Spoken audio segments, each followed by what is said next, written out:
To draw the right line, sometimes you must dare to erase the wrong one. Most people stop at the first sketch. They stare at the mistake, afraid that erasing it means failure. But the truth is, correction is creation. Every clean line you admire once replaced another that didn't work. Every masterpiece hides a battlefield of erased strokes, crossed out notes, and second tries. The courage to erase is the courage to admit, I can do better.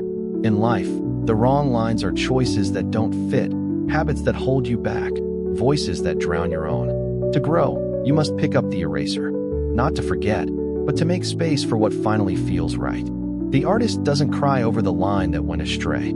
They breathe, steady their hand, and draw again, clearer, stronger, more certain. Progress isn't about never making a wrong mark. It's about daring to face it, to wipe it clean, to start again without shame. Because the eraser is not the enemy of art, it's the proof that you're learning. So when the path curves where it shouldn't, don't freeze. Adjust it. Erase what no longer serves your vision. Then draw forward, boldly, until the line becomes yours. To draw the right line, you must first dare to erase the wrong one.